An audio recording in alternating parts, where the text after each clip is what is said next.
जय हिंद दोस्तों, आप सभी का स्वागत है आप सभी के अपने चैनल एग्जाम लेजेंड्स एकेडमिक में।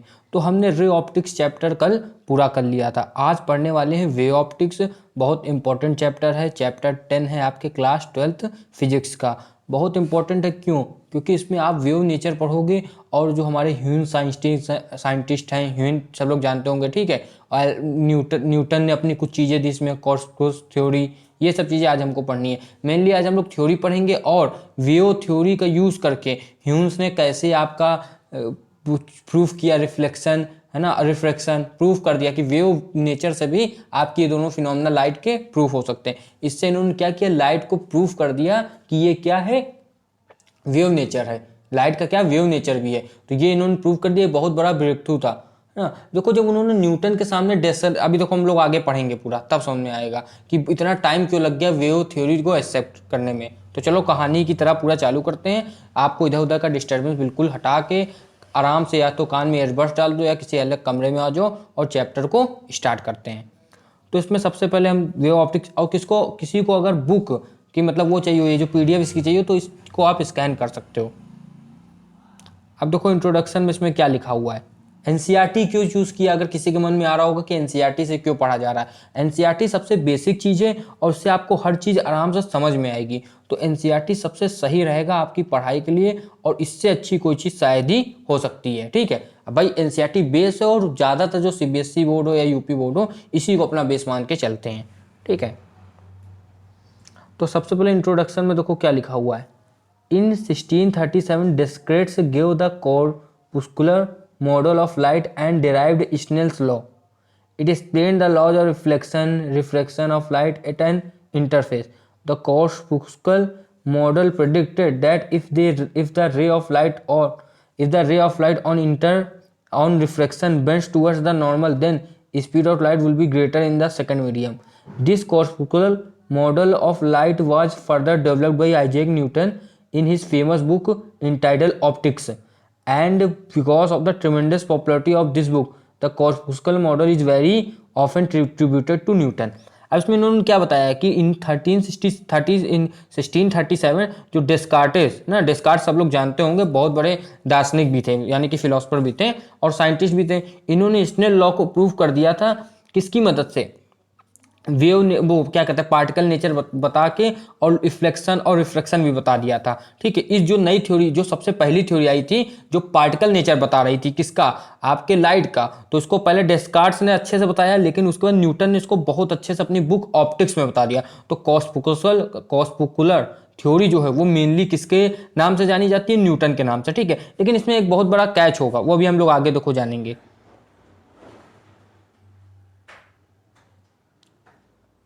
अब इसमें देखो क्या लिखा है। In 1678 the Dutch physicist Christian Huygens put forward the wave theory of light. It is this wave model of light that we will discuss in this chapter. यही वो model है जिसको हम इस चैप्टर में डिस्कस करेंगे, ठीक है, जो इन्होंने वेव थ्योरी दी। As we will see the wave model could satisfactorily explain the phenomena of reflection and refraction. However, it predicted that on refraction, if the wave bends towards the normal, then the speed of light would be less in the second medium. This is the contradiction to the prediction made by using the corpuscular model of light. अब देखो यहाँ पर हुआ क्या, इन्होंने चीजें proof कर दी, refraction, Hume's ने अपनी वेव थ्योरी दी और उससे क्या प्रूफ कर दिया, रिफ्लेक्शन प्रूफ कर दिया, ठीक है ना। और कुछ वेव की चीजें भी, जैसे आपका इंटरफेरेंस वगैरह भी प्रूफ कर दिया। लेकिन दिक्कत कहाँ पर आई, इनकी जो चीज थी न्यूटन से बिल्कुल अलग हो गई। इन्होंने क्या कहा कि अगर स्पीड वैक्यूम से किसी और मीडियम में अगर लाइट की गई तो स्पीड कम हो जाएगी, और न्यूटन ने क्या कहा था, अगर एयर से किसी और मीडियम में गई तो ज्यादा हो जाएगा। और आप सब जानते हो कि न्यूटन का उस समय दबदबा था। देखो इसमें क्या लिखा हुआ है।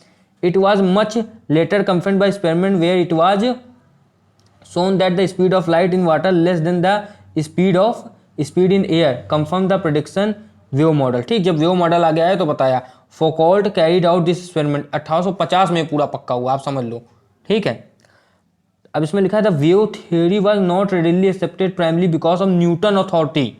न्यूटन आप जानते हो, उसमें न्यूटन जो कह देते थे बातें सही मानी जाती थी, इसलिए बहुत दिन तक इसको नहीं माना गया। And also because light could travel through vacuum.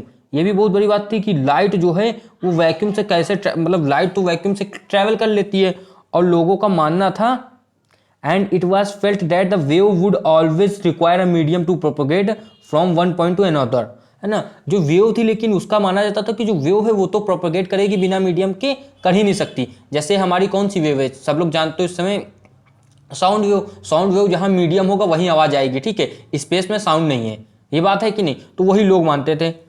अब इसमें देखो आगे क्या लिखा हुआ है, However, फिर भी when Thomas Young performed his famous interference experiment, ये जो था, ये जो इन्होंने थॉमस यंग, जिसको कहते हैं यंग्स डबल स्लिट एक्सपेरिमेंट, ये भी हम आज पढ़ेंगे, ठीक है। यंग्स डबल स्लिट एक्सपेरिमेंट जो है, देखो अभी भूमिका बनाएंगे, अगर आज हो गया तो आज कर लेंगे, तो यंग्स डबल स्लिट एक्सपेरिमेंट के लिए एक अलग से लेक्चर रखा जाएगा, ठीक है। However, when Thomas Young performed his famous interference experiment in 1801, it was firmly established that light is indeed wave phenomena।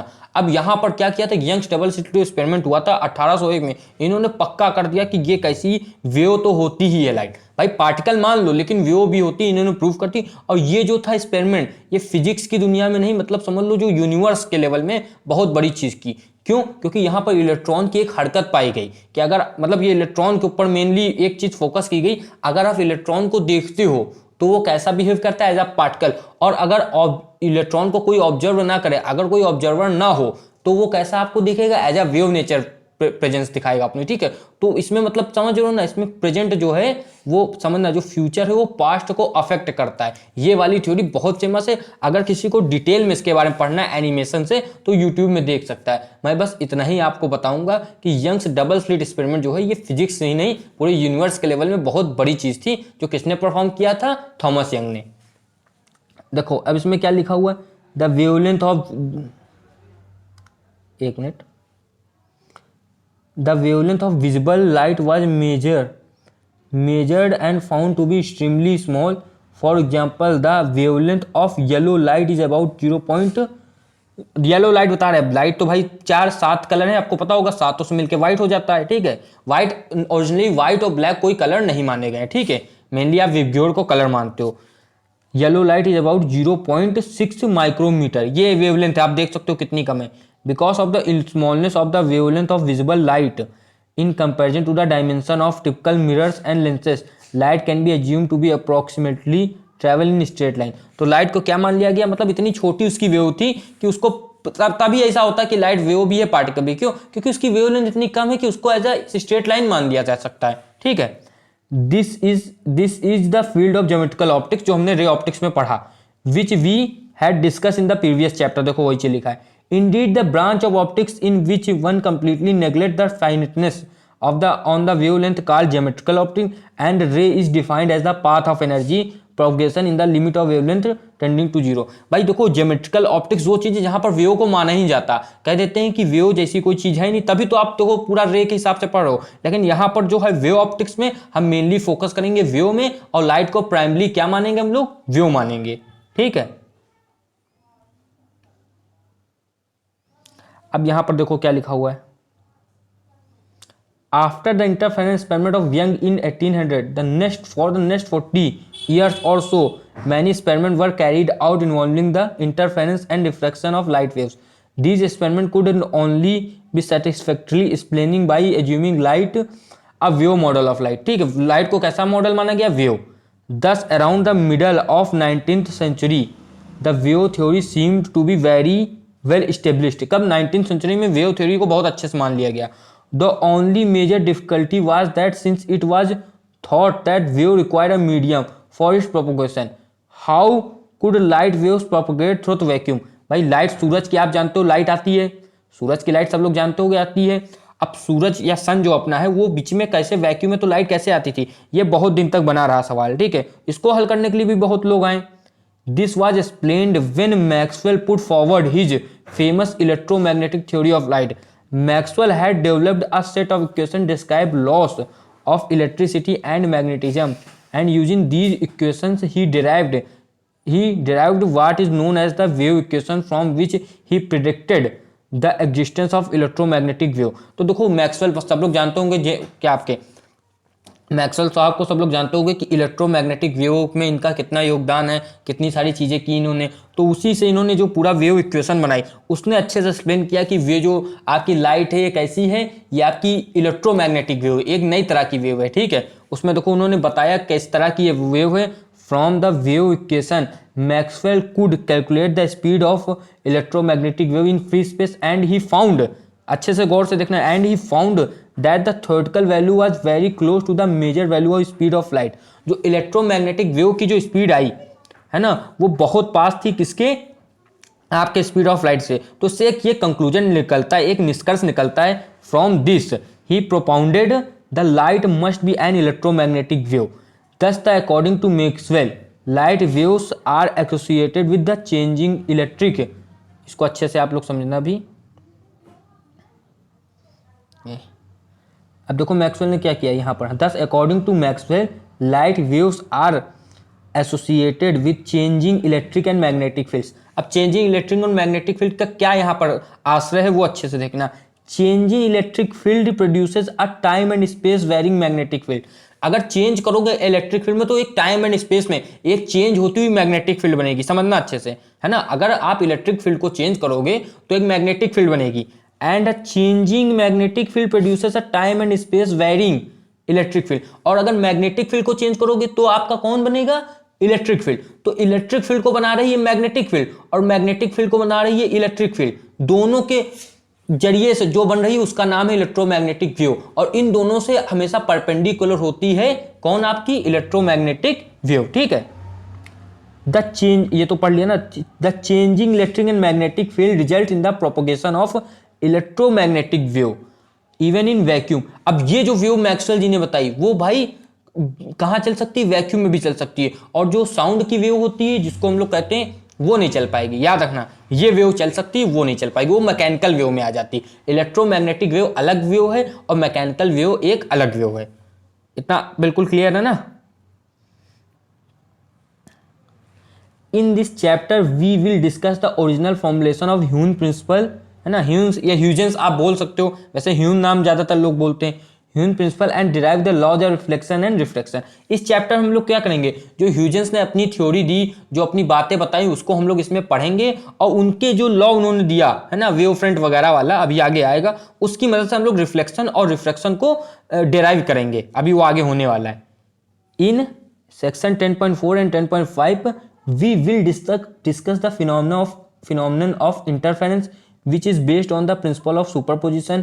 In section 10.6, we will discuss the phenomenon of diffraction, which is based on the Fresnel principle. ठीक है। Finally, in section 10.7, we will discuss the phenomenon of polarization, which is based on the fact that light waves transfers in electromagnetic wave. Which is based on the fact that light waves are transfer electromagnetic wave. भाई दो तरह की wave होती है, एक longitudinal होती है और एक कैसी वेव होती है, एक होती है आपकी ट्रांसवर्सल। तो लाइट हमारी ट्रांसवर्सल वेव है। आपको ये बताना है साउंड कैसी वेव है, कमेंट में बताना, ठीक है। अब भाई चलो जो ह्यून्स ने दिया उनके बारे में थोड़ा सा पढ़ लेना, एक minute.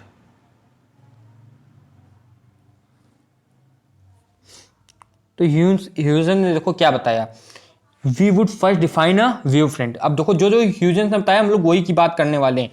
We would first define a wave front when we drop a small stone on a calm pool of water. एक कोई एकदम शांत पानी वाला एक कोई पूल है, उसमें हम एक स्टोन डालते हैं तो आप देखते होगे एक वेव टाइप की बनती है, चारों ओर गोल गोल टाइप की, ये सब लोग देखते होगे ना, ऐसे ऐसे पूरी गोल गोल बनेगी ऐसे ऐसे करके। इसमें तो सबको किसी को कोई डाउट नहीं, ऐसे बनती कि नहीं, वही चीज बता रहे हैं, ठीक है। Waves spread out from point of impact, every point on the surface start oscillating with time. अब जितने भी सरफेस में पॉइंट थे जहां पर ये आपने ऐसे गोल गोल बनाया, वहां पर जो भी पॉइंट थे वो क्या करेंगे, ऑक्सीलेट करेंगे, ठीक है। यहां से है ये ऐसे ऐसे निकला पूरा, ये फैलेगा कि नहीं, देखो अभी समझ में आएगा। ये पूरा ऐसे कोई बन गया, यहां पर आपने करा, फिर ऐसे करा, फिर ऐसे करा, तो ये ऐसे से दूर जाता है, फिर और बनता है, फिर और बनता है, ये होता है ना। तो ये ऑक्सीलेशन होता है, इसी को कहते हैं ऑक्सीलेशन, ठीक है। अब यहाँ पर लिखा हुआ है point on the surface start oscillating with time, ये पढ़ा, ठीक है। At any instant a photograph of the surface would show circular rings. अगर किसी ने फोटो खींच ली तो आपको सर्कुलर रिंग्स दिखेगा। आपने बीच में पत्थर डाला, ऐसा आप अपने टब वब में भी करते होगे तो दिखता होगा कि हाँ रिंग टाइप के बन गया। यही ह्यूम्स का मेन प्रिंसिपल इसी के ऊपर बेस है। On which the disturbance is maximum, on which the disturbance is maximum, clearly all the point on such और clearly all point on such circle called oscillating in phase, they are at same distance from the source such a locus of point। मतलब जो सारे disturbance हुआ है वो आपके जो एक सेम फेस में, क्योंकि एक साथ चलें तो सेम फेस में होगा। सेम फेस का मतलब है दोनों के बीच में कोई भी एंगल या फिर कोई लैग नहीं होगा, ठीक है, कोई टाइम का लैग नहीं होगा। Which oscillate in same in which oscillate in phase is called wave front, है ना। जो एक उसमें आपके क्या करेंगे, आपके एक सुर में समझ सकते हो। अगर थोड़ा शुद्ध हिंदी में समझना तो एक सुर में वो चलेंगे या एक सुर में बात करेंगे तो वो आपका क्या होगा, वो होगा कि मतलब उनके बीच में कोई डिफरेंस नहीं है, क्योंकि वो जब स्टार्ट किया उन्होंने तो पॉइंट जीरो से टाइम जीरो से स्टार्ट किया, तो कोई अंतर भी नहीं होगा, ठीक है। अब इसमें देखो क्या लिखा हुआ है, the speed with which the wave front moves outward from the source is called speed of the wave. जिस स्पीड से वो जो आपकी वेव आई बाहर निकली उसको स्पीड ऑफ वेव कहते हैं। The energy of the wave travel in the direction of perpendicular to the wave front. जो एनर्जी है वेव की वो हमेशा ट्रैवल करेगी परपेंडिकुलर टू वेव फ्रंट। अगर किसी को नहीं समझ में आया तो ये देखो, ये फिगर बना हुआ है, इसको थोड़ा बड़ा करो। ये भाई साहब एक मिनट, ये था यहाँ पर हमने पत्थर डाला, ये वेव ऐसे गोल गोल बनी, ठीक है। और यहाँ से ये जो प्रोपोगेशन हुआ ये ऐसे हुआ, ऐसे हुआ, ऐसे हुआ, ठीक है। तो ये एनर्जी प्रोपोगेट ऐसे करती है, परपेंडिकुलर एंगल बन रहा है, ठीक है। चलो इसको फिर से छोटा कर लेते हैं।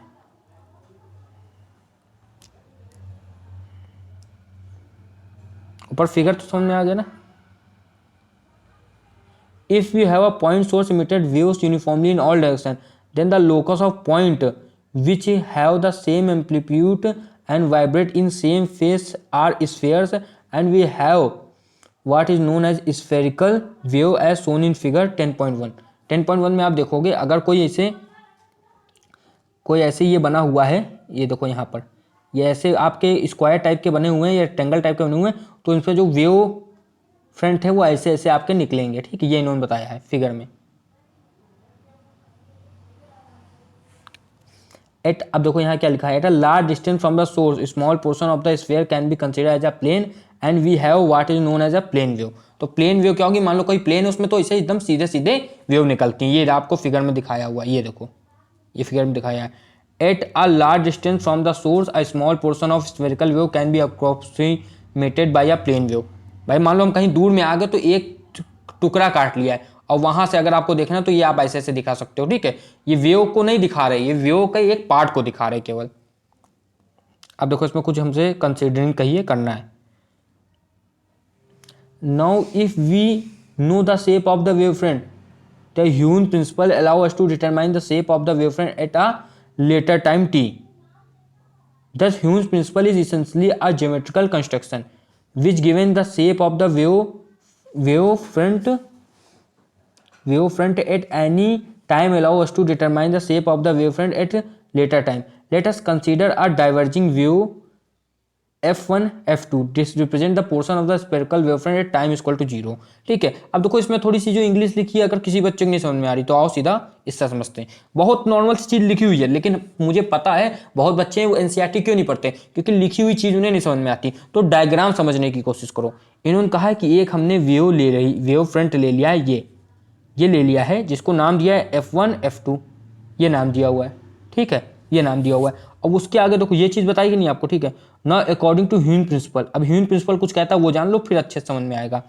नाउ अकॉर्डिंग टू ह्यून principle each point of the wave front is the source of secondary disturbance and the wavelets emanating from these points spread out in all direction with the speed of the wave. These wavelets, एक minute, these wavelets emanating from the wavefront are usually referred as secondary wavelets, and if we draw a common tangent to all these spheres, we obtain the new position of the wavefront later time. अब इसको आप समझोगे। अब देखो ये चीज़ है, ये आपकी वेव बनी ना, वेव फ्रंट बनी पहले, फिर क्या हुआ इसमें देखो तीन पॉइंट आए, अब वो तीनों पॉइंट क्या करेंगे, अलग अलग वेव फ्रंट बनाएंगे। अब ये जो सेकंड वेव फ्रंट है इसको हम लोग कहते हैं वेवलेट्स। जो सेकेंडरी वेव फ्रंट है इसको हम लोग कहते हैं वेवलेट्स या फिर सेकेंडरी वेवलेट्स सबसे अच्छा है। और अगर इनके बीच से हम लोग ऐसे ऐसे टेंजेंट निकाल देते हैं तो उनको टेंजेंट को जोड़ने में लास्ट में एक और बनता है, ठीक है। अब लेकिन एक चीज आप ये गौर कर रहे होगे, जितना आगे बना है वैसे ही थोड़ा सा इसके पीछे जाओगे तो पीछे भी तो बनता होगा ना। ये चीज जो पीछे वाले बनने वाली बात है, जिसको D1 D2 से इन्होंने दिखाया भी है, ये चीज को जो आपके ह्यूजेंस है वो अच्छे से बता नहीं पाए थे ना, या फिर उन्होंने कहा इग्नोर मारो। भाई देखो, जो आदमी कुछ नहीं बता पाता है तो वो कुछ ना उसके कंसिडरेशन कह देगा, वो कहेगा पीछे वाली चीज कैंसिल हो गई। यही ह्यूजेंस ने भी कहा होगा, ठीक है। लेकिन ये आप किसी के भी वर्क को बिल्कुल नेग्लेक्ट नहीं कर सकते। उन्होंने कम से कम ये सोचने का मौका तो दिया कि लाइट आपकी क्या, लाइट आपकी वेव भी हो सकती है, जरूरी नहीं हमेशा पार्टिकल नेचर हो, जैसा अब हम लोग आगे देखेंगे। Thus, if we wish to determine the shape of the wave front at t, है ना, t टाइम लिया था वहां पर, ये देखो, ये यहाँ पर भाई देखो, ये आगे देखो, ये आगे बढ़ा था तो कुछ स्पीड होगी इसकी तो v हुई, और टाइम कुछ लगा होगा t, तो ये जो जितनी आगे डिस्टेंस बढ़ा वो क्या होगा, स्पीड इंटू टाइम होता है, वही चीज आगे दिखाइए, ठीक है।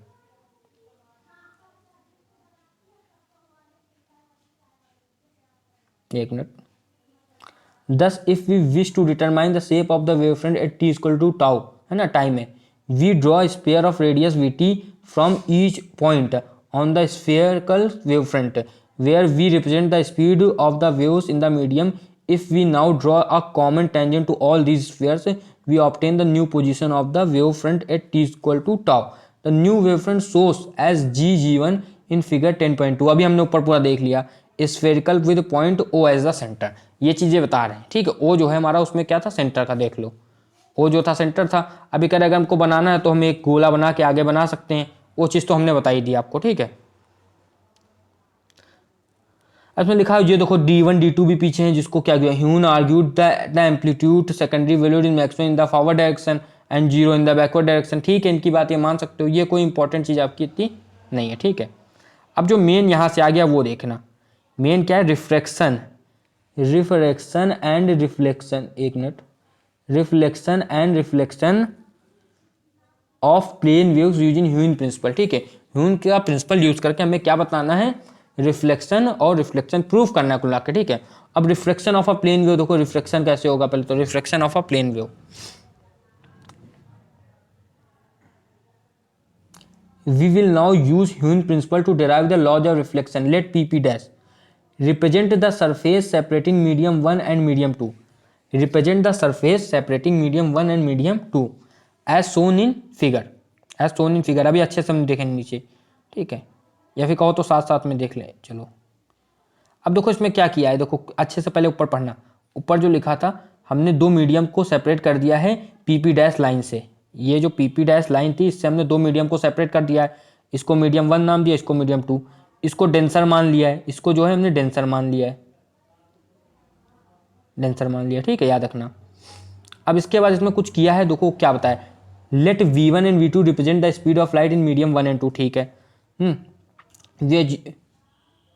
we assume a plane wavefront AB propagation in the direction of A dash incident of the interface and at an angle I as shown in figure. Let tau be the time taken by the wavefront to travel the distance BC is equal to V1 tau।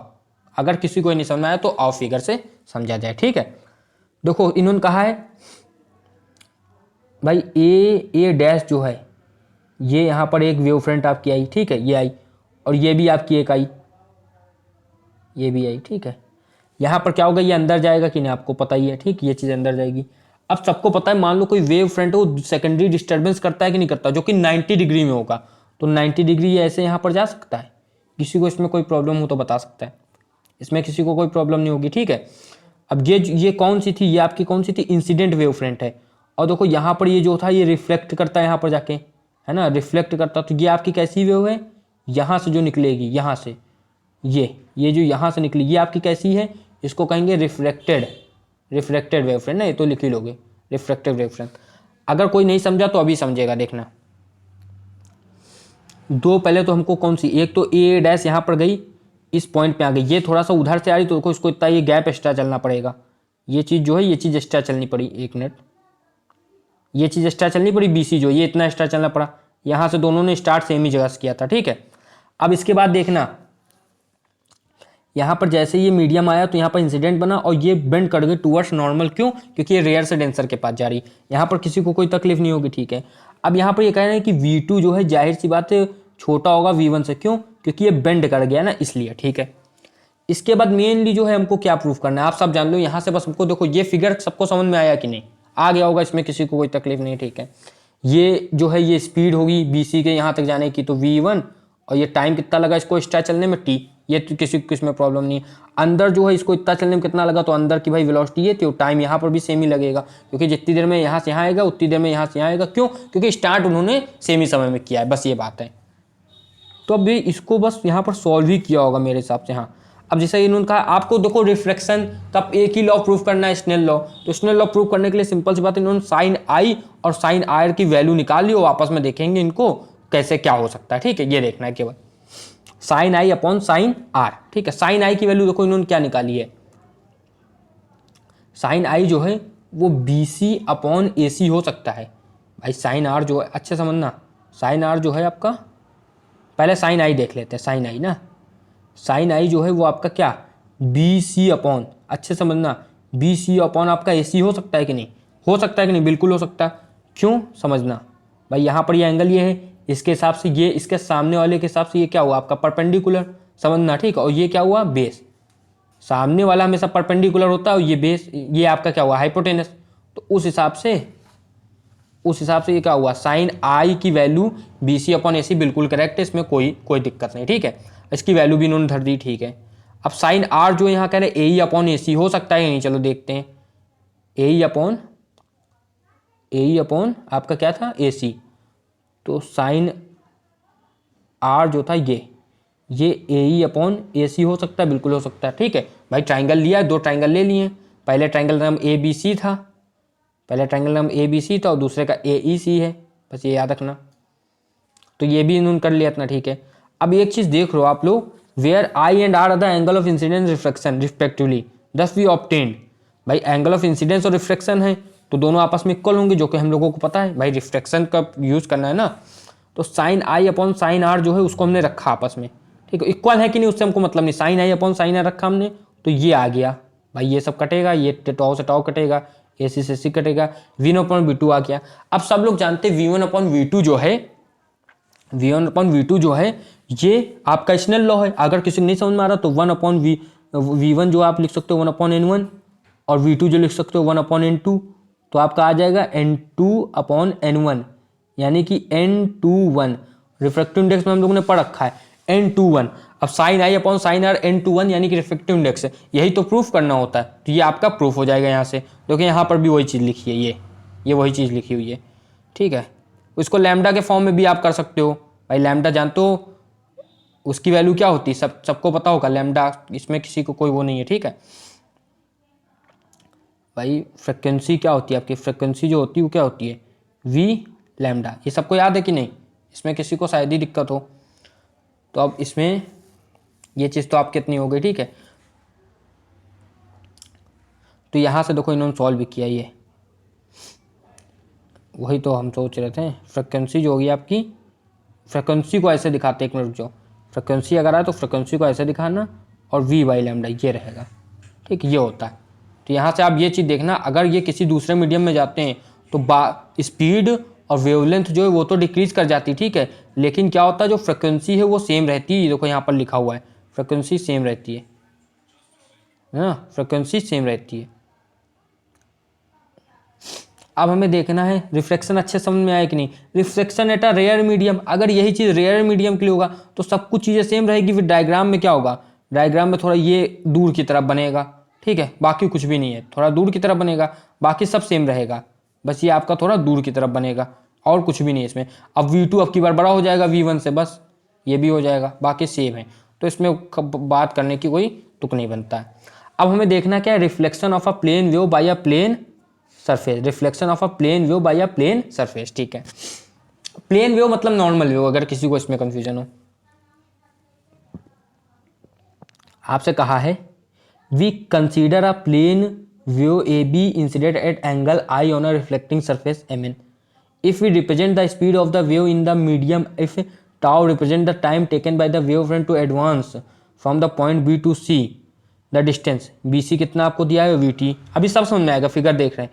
In order to construct the reflected wavefront, we draw a sphere of radius VT from point A as shown in figure 10.6. Let CE represent the tangent plane draw from point C to this sphere obviously. ठीक है, तो AE BC equal to VT. आप देखो यहाँ पर ये आपका figure बना हुआ है, ये फिगर बना हुआ है आपका. ये MN एक पॉलिश सरफेस ले ली गई है, ठीक है, रिफ्लेक्शन कराना है क्योंकि. अब यहाँ से ये आपका क्या आया, यहाँ से आपका क्या आया, ये A आया और ये ऐसे रिफ्लेक्ट करके चला जाएगा. है कि नहीं बात बिल्कुल सही, ठीक है. और यहाँ पर जो आप जानते हो जहाँ पर इंसिडेंस एंगल होता है, यहाँ पर हमने कहा था पहली वेव फ्रंट आती है, वहाँ से वेवलेट निकलती है 90 डिग्री में, तो यहाँ पर ऐसे जाएगी, ठीक है. और ये वाली जो ये रिफ्लेक्टेड आएगी, वो यहाँ पर ऐसे जाएगी, ठीक है, क्योंकि 90 डिग्री से निकलती थी. अभी हम लोगों ने बात की कि वेव फ्रंट जो होगी उससे जो आपकी एनर्जी या फिर आप कहोगे वेवलेट्स निकलेगी, वो हमेशा 90 डिग्री पे रहेगी, ठीक. ये चीज़ याद रखना है. तो वही चीज़ यहाँ पर बस आपको बना के दिखा दिया. ये फिगर बना हुआ है, देखो ये यहाँ पर आई आया था, इस पॉइंट से यहाँ पर ये 90 में दिखाया है. और वैसे यहाँ पर ऐसे ये आर आया था, तो इस पॉइंट से देखो, इस पॉइंट से देखना, यहाँ पर आप देखोगे तो ये 90 है, ठीक है. वैसे इस पॉइंट से यहाँ देखोगे तो ये 90 है, ठीक है. ये चीज़ सिंपल सी है. ये जो है इसको इंसिडेंट वेव फ्रंट का है, इसको रिफ्लेक्टेड वेव फ्रंट का है, ठीक है. अब जब इसको आप सॉल्व करते हो, ये सब चीज़ें देखने की कोई जरूरत नहीं, ठीक है. इतना जब इसको आप सॉल्व करते हो, अब यहाँ पर BC इक्वल टू, अच्छा ये भी समझना हो किसी को, BC इक्वल टू VT कैसे आया भाई.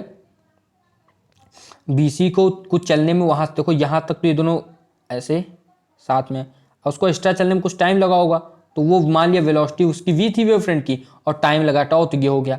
और वैसे ही आपका जो AE है, अब उसको उतना ही वापसी उतनी देर में उसने मार दिया होगा, ठीक है. तो वो जो टाइम लगा वो भी आपका कितना होगा V, और बाकी टाइम टाउ रहेगा. तो ये चीज़ इतनी हुई, ठीक है. ये चीज़ आपको याद रखना है, ठीक है.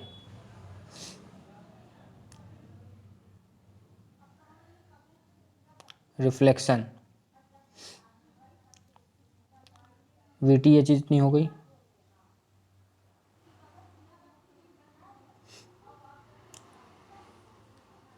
रिफ्लेक्शन तो आपका हो गया ये तो पूरा, ठीक है. अब रिफ्लेक्शन में यहाँ पर दिया हुआ है ये AE equal to BC equal to VT, ये तो हो गया, ठीक है. ये आप कितनी चीज़ हो गई यहाँ पर. ये जो प्रूविंग है ये अच्छा इसी पॉइंट में दी होगी प्रूविंग, ठीक है.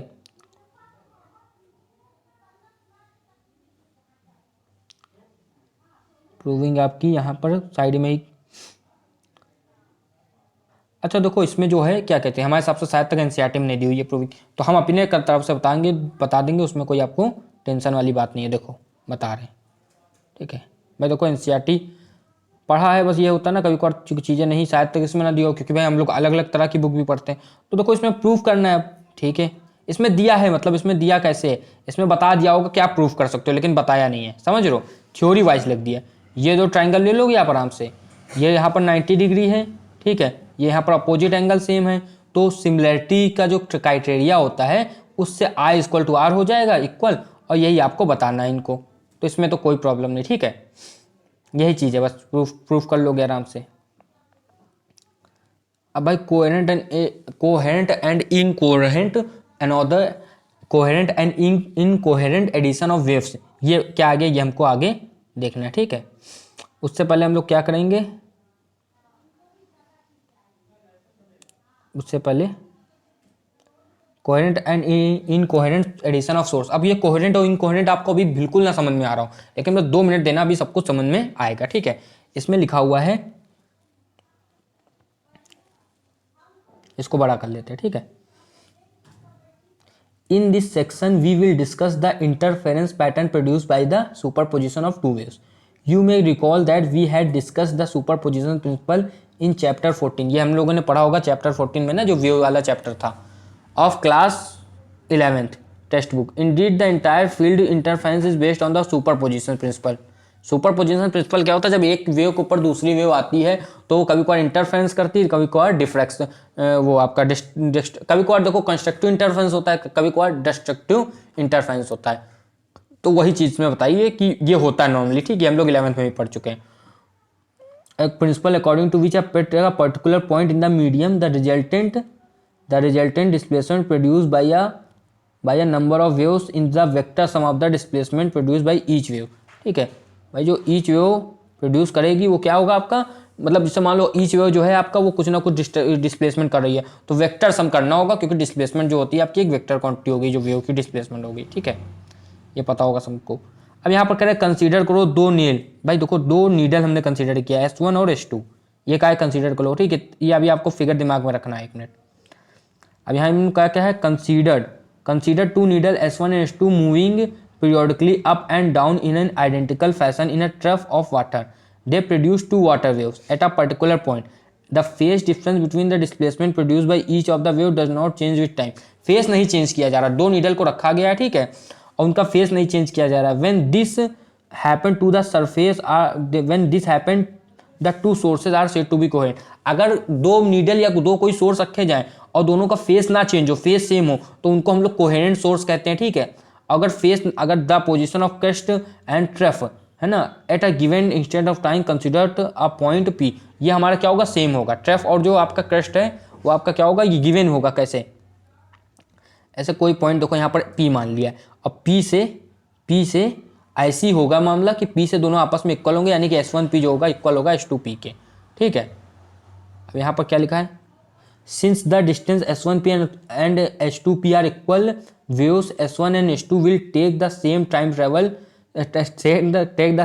To travel to the point P, and waves that emanate from S1 and S2 in phase will also arrive at the point P in phase. ठीक है, अब इन्होंने कहा क्या है यहाँ पर, भाई जो आपके वेव्स हैं S1 and S2 will take the same time to travel, उनको सेम टाइम लगेगा ट्रैवल करने में। क्यों? क्योंकि वो कोहेरेंट सोर्स से हैं। ठीक है, अगर कोई कोहेरेंट सोर्स होता है तो उसमें क्या रहेगा, उसमें मामला सिंपल सा यही रहता है कि उन लोग सेम टाइम लगाएंगे। अब देखो इसमें लिखा हुआ भी है, thus if the displacement produce by the source S1 at a point P is given by y1 equal to, इसको अल्फा ही बोलेंगे, alpha cos omega t, then the displacement produce by the source H2 वो कितनी होगी, y2 alpha cos omega T, और दोनों का resultant निकालना होगा। तो हम लोग दोनों को, एक मिनट, दोनों को हम लोग ऐड कर देंगे जैसे यहाँ पर ऐड किया हुआ है। ठीक है, तो 2a कॉस ओमेगा टी आ गया, और अगर इंटेंसिटी इनकी हम लोग देखेंगे तो कितनी आएगी आपकी, I इक्वल टू 4I0। ठीक है,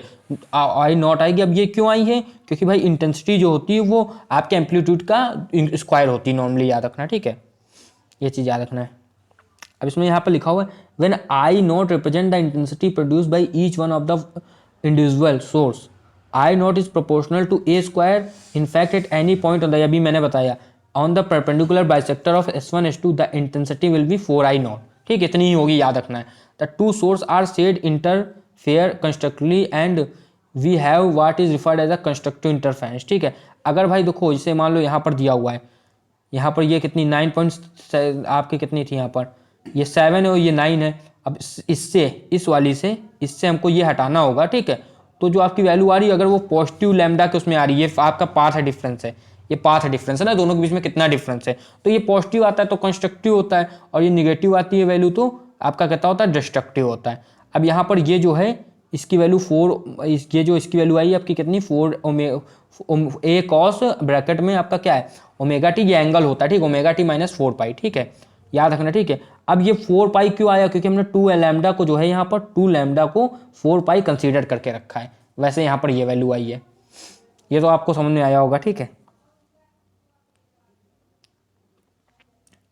अब देखो यहाँ पर मेन चीज जो लिखी है, to summarise if we have two coherent source, तो ये भी आप तक जितना समझा उसका मतलब क्या है, vibrating in phase then an arbitrary point P where the path difference, है ना। अब यहाँ पर जैसे मान लो दो हैं, अगर वो कंस्ट्रक्टिव कर रहे हैं तो S1P minus S2P N lambda होंगे, उसमें n की वैल्यू 0 से लेके 1 2 3 कुछ भी हो सकती है, और यहीं डिस्ट्रक्टिव करेंगे तो ये फॉर्मूला बनेगा आपका, और इसमें n की वैल्यू 1 से लेकर 0 से लेकर कुछ भी हो सकती है। ठीक है, समझ में आई इतनी बात की नहीं। ठीक है, अब से मान लो कोई दिया हुआ है तो उसको जनरल ऐसे मानोगे, मान लो पहली वेव को हमने माना a cos ओमेगा टी, दूसरी को माना a cos omega T plus 5, है ना। एंड द रिजल्टिंग डिस्प्लेसमेंट, अगर किसी को निकालना तो दोनों को ऐड करोगे, सॉल्व करने में ये वैल्यू आती है, एक मिनट, सॉल्व करने में आपकी वैल्यू आती है ये अब इसमें फॉर्मूला लगा है cos A plus cos B का, ये तो पता ही होगा, तो ये वैल्यू आती है। और इसकी इंटेंसिटी जो लास्ट में होती है, एक मिनट, ये आपको याद रखना है, इसको बड़ा करो पहले, तो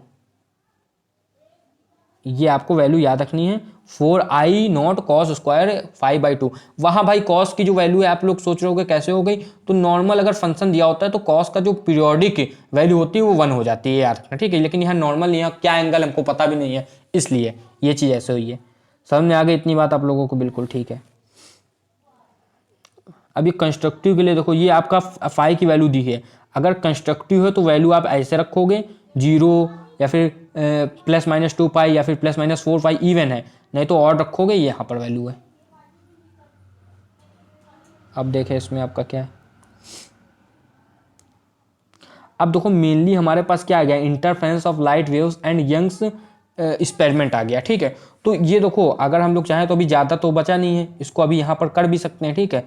लेकिन मैं सोच रहा हूँ ज़्यादा बड़ा लेक्चर ना करें, और यंग्स डबल स्लिट एक्सपेरिमेंट ऐसी चीज़ें जो एकदम फ्रेश से एकदम एक बार में समझना चाहिए, ठीक है। तो यंग्स डबल स्लिट एक्सपेरिमेंट जो है उसको हम लोग कब समझेंगे, कल समझेंगे, और ज़्यादा बड़ा लेक्चर भी नहीं करेंगे, लेक्चर की ड्यूरेशन से इतना मतलब नहीं। लेकिन यंग्स का जो एक्सपेरिमेंट है वो भाई, बात मानो आप लोग सब, क्या होता है कि उसको आप एकदम अगर शुरुआत से केवल वो पढ़ो तभी समझ में आएगा। तो यंग्स का जो डबल स्लिट एक्सपेरिमेंट हम लोग कल स्टार्ट करेंगे, पूरा एक एक डिटेल में चीज़ बताएंगे। तो आपको जिसने ये लेक्चर देखा उसको यंग्स का double slit experiment lecture check कर, जो बाद में देख रहे हैं वो जरूर अभी चेक करें जाके, क्योंकि बहुत इंपॉर्टेंट लेक्चर होगा। यंग मैं इस हिसाब से आपको बताऊंगा जैसा शायद ही किसी टीचर ने एनसीईआरटी से देख के बताया हो, ठीक है। एनसीईआरटी में अच्छे से कोई एनसीईआरटी से यंग्स डबल स्लिट एक्सपेरिमेंट समझा भी नहीं सकता है। तो आप लोगों जो आज तक अंत तक बने रहे उन सभी का शुक्रिया। पढ़ाई करते रहिए और हमारे चैनल को लाइक शेयर सब्सक्राइब भी कर दीजिएगा, क्योंकि इससे हमें मोटिवेशन मिलता है। अब जब मोटिवेशन मिलेगा तभी हम लोग और अच्छे और बढ़िया वीडियो बना पाएंगे। पढ़ाई करते रहिए। All the very best. जय हिंद।